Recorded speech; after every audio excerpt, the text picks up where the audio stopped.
අයිබෝවන් මේ දවස්වල ප්‍රසිද්ධ මාතෘකාවක් තමයි සුනීතා විලියම්ස් නැත්නම් සනි විලියම්ස් සහ බුච් විල්මෝර්. මේ දෙන්න ගිය අවුරුද්දේ 2024 ජූනි මාසයේ අභ්‍යවකාශගත වෙලා තියෙනවා.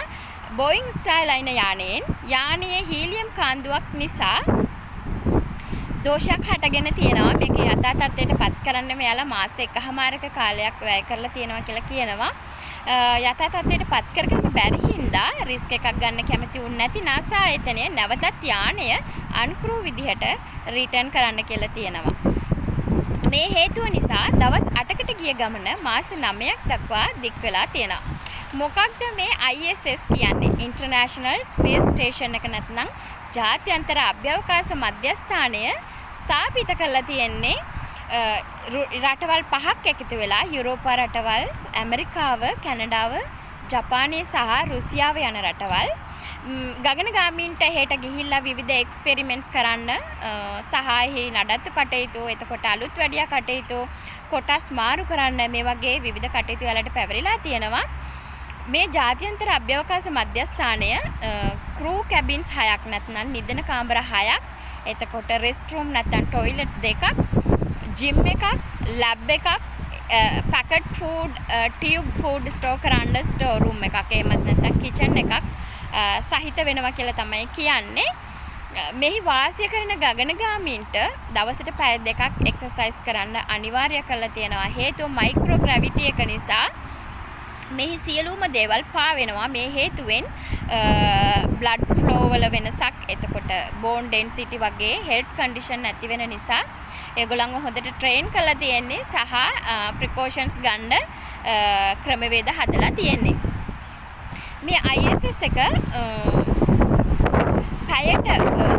හැම විනාඩි 90කටම පැයට සැතපුම් 17500ක වේගයෙන් පෘථිවිය වටා භ්‍රමණය වෙනවා. මේ හේතුවෙන් එහි සිටින ගගනගාමීන්ට දවසට 16 වතාවක් සූර්යාව බලා ගන්න පුළුවන්. සූර්ය උදාව බලා ගන්න පුළුවන්. මේ මයික්‍රෝග්‍රැවිටි එක හේතුව හින්දා මෙහි හැමදේම පා වෙනවා. එතකොට මේගොල්ලෝ පැකට් කරපු ෆුඩ්ස් තමයි හෙට ගෙනියන්නේ. මොකද කුඩු වගේ දේවල් උඩ පා වෙලා, එතකොට ඒකේ ස්ථාන මේ ISS එකේ තියෙන දේවල් වලට හානි වෙන්න පුළුවන් කියලා ඒවා අවම කරන්න මේගොල්ලෝ පැකට් සහ ටියුබ් සහිත පොට් තමයි හෙට ගෙනියන්නේ. ISS එකට නිතරම අන්ක්‍රූ යානා යනවා එනවලු. එයාලට අවශ්‍ය රෙදි, එතකොට කෑම අරගෙන මේගොල්ලන්ට එහෙ නාන්න බෑ. නාන්න බැරි හින්දා ඒගොල්ලන්ට වෙට් ටිෂු, එතකොට හાર્ඩ් ටිෂු, එහෙමත් නැත්නම් සොෆ්ට් ටිෂු වගේ විවිධ ටිෂු වර්ග ස්ටෝර් කරලා තියෙනවා පිරිසිදු කර ගැනීමේ කටයුතු සඳහා. ටොයිලට්ස් 2ක් තියෙනවා කියලා තියෙනවා බවල් මූවමන්ට්ස් වලට සහ යූරින් වලට. ඒකට විවිධ ක්‍රමවේද හදලා තියෙනවා කියලා කියනවා. මොකද සියලුම දේවල් පා වෙන හින්දා. මේ ISS එකේ ලැබ් එකක් තියෙනවා. විවිධ එක්ස්පෙරිමන්ට්ස් කරන්න මේගොල්ලෝ එහෙ ඉඳලා තමයි. එතකොට ජිම් එකක් තියෙනවා කියලා කිව්වා. එතකොට ඒගොල්ලෝ එක්සර්සයිස් කරන්න ඕනේ අනිවාර්යයි පැය 2ක් දවසට. එතකොට නිදා ගන්න. ඒගොල්ලෝ පාවෙන හන්දා ඒගොල්ලෝ ස්ලීපින් බෑග්ස් පාවිච්චි කරනවා කියලා තියෙනවා නිදා ගැනීමේ කටයුතු සඳහා. එතකොට දත් මැද්දාම ඒක ගිලින්න ඕන. එහෙමත් නැත්නම් ස්පීඩ් අවුට් කරලා ඩිස්පෝස් කරන්න ඕන කියලා තමයි ඒගොල්ලෝ කියන්නේ. කොච්චර අපි ඔළුව පීරුවත් හැමදේම උඩ කෙලින් අතට හිටිනවා. මොකද ඒක පාවෙන හින්දා. ඔයගොල්ලෝ වීඩියෝස් ගොඩක් දකින්න ඇති සුනීතා විලියම්ස්ගේ කොණ්ඩේ කොහොමද තියෙන්නේ කියලා. ඇත්තටම දැක මාස හිතෙනවා. හැබැයි ඒක හරි අමාරුම කාර්යභාරයක් ඒගොල්ලෝ එහෙ කරන්නේ. මොකද හැමදේම පාවෙවි කරන්න ඕන හන්දා. නමුත් එයාලව ඒකට අවුරුදු ගණන් ට්‍රේන් කරලා තියෙන්නේ. ඒක අපි සාමාන්‍ය එදිනෙදා රාජකාරීන් කරනවා වගේ ඒගොල්ලෝ එහෙ දේවල් කරනවා. ඒ කොහොම වුණත් ඒක හරිම අමාරු කාර්යයක්. ඒ කෙසේ වෙතත් එතකොට ISS එක මේ වගේ පැයට සැතපුම් 17500ක වේගයෙන් පෘථිවිය වටා භ්‍රමණය වෙනවා. මේ අභ්‍යවකාශ යානය 2000න් පස්සේ හැම වෙලාවෙම ඔකිපයිඩ් වෙලා තමයි තියෙන්නේ කියලා කියනවා. ඒ කියන්නේ හැම වෙලාවෙම දෙන්නෙක් හෝ ඊට වැඩි සංඛ්‍යාවක් එහෙ ඉන්නවා පරීක්ෂණ කටයුතු සිදු කරමින් කියලා තමයි විද්වතුන් පවසන්නේ. මේ ISS එකට නිතරම යානා එනවා යනවා. එතකොට ගගනගාමීන් එනවා.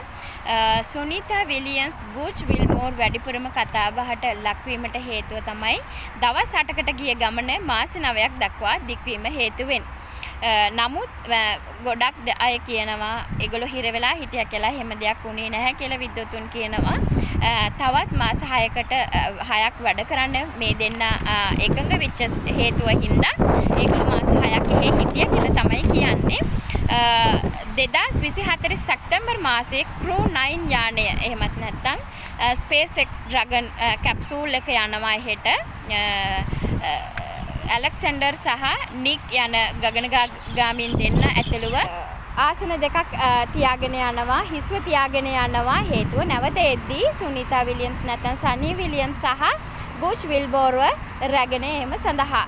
එතකොට සැප්තැම්බර් මාසයේ ඩොක් කරපු යානය ISS එකට ඩොක් කරපු යානය නැවත අන්ඩොකින් කරන්නේ පසුගිය මාර්තු 18 වෙනිදා. මොකද්ද මේ ඩොකින් අන්ඩොකින් කියන්නේ? සරලව කිව්වොත් කාර් එක පාක් කරනවා සහ කාර් එක එළියට ගන්නවා, ඒක ගරාජ් එකකින් එළියට ගන්නවා වගේ දෙයක් තමයි. මෙහෙන් යන ඒ SpaceX Dragon capsule එක ISS එකට සම්බන්ධ වෙනවට කියනවා ඩොකින් කියලා. අන්ඩොකින් කියන්නේ එහෙන් ඒගොල්ලෝ ISS එකෙන් වෙන් වෙලා පහළට එන එකට තමයි අන්ඩොකින් කියලා කියන්නේ. මාර්තු 18 වෙනිදා ඇමරිකාවේ ෆ්ලොරිඩා මුහුදට ෆ්ලෑෂ් ඩවුන් වෙනවා SpaceX Dragon capsule එක.